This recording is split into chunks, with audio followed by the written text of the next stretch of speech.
ప్రపంచ రక్తదాతల దినోత్సవం జూన్ 14ని పురస్కరించుకొని వేములవాడ పట్టణంలోని మొదటి బైపాస్ రోడ్లో యువ ఫౌండేషన్ ఆధ్వర్యంలో రక్తదాన అవగాహన ర్యాలీ నిర్వహించారు।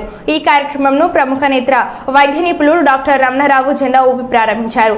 ఈ సందర్భంగా ఫౌండేషన్ వ్యవస్థాపకులు కానిస్టేబుల్ రాజశేఖర్ గౌడ్ మాట్లాడుతూ రక్తదానానికి దాతలు ఉత్సాహంగా నిర్భయంగా ఎలాంటి అపోహలు లేకుండా స్వచ్ఛందంగా ముందుకు రావాలి అని మరియు రక్తదానంపై అవగాహన కలిగి ఉండి రక్తదానం చేయాలి అని 18 సంవత్సరాల నుండి 60 సంవత్సరాల మధ్య ఉండి ఆరోగ్యంగా ఉన్న స్త్రీ పురుషులు ప్రతి 3 నెలలకు ఒకసారి రక్తదానం చేయొచ్చు అని ఎలాంటి అపోహలు ఉన్న డాక్టర్ని సంప్రదించి రక్తదానం చేయాలని రక్తానికి రక్తమే ప్రత్యామ్నాయం కాబట్టి ముఖ్యంగా యువత రక్తదానానికి ముందుకు వచ్చి ఆపద సమయంలో ఉన్నవారికి రక్తదానం చేసి ప్రాణదాతలుగా నిలవాలని యువతను కోరారు।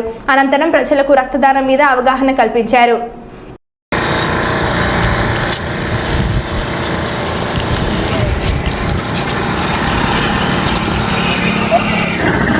ఫౌండేషన్ తరఫున సో అందరూ ఇది ఒకటి దృష్టిలో పెట్టుకొని 18 సంవత్సరాల నుండి 60 సంవత్సరాలు ప్రతి ఒక్కరు ఆరోగ్యంగా ఉన్న వాళ్ళు ప్రతి ఒక్కరు డొనేషన్ చేయాలని కోరుకుంటూ మా యొక్క చిన్న ప్రయత్నం। Thank you.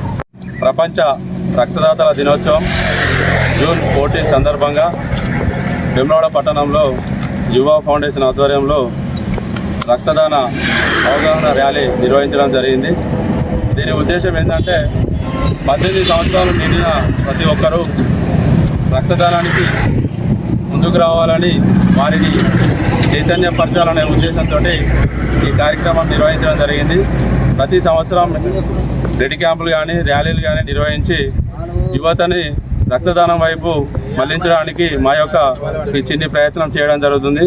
కాబట్టి ఆరోగ్యవంతులైన 18 నుంచి 60 సంవత్సరాలు కలిగిన యువతీ యువకులు రక్తదానానికి ముందుకు వచ్చి ప్రాణదానం చేయాలని కోరుకుంటున్నాను।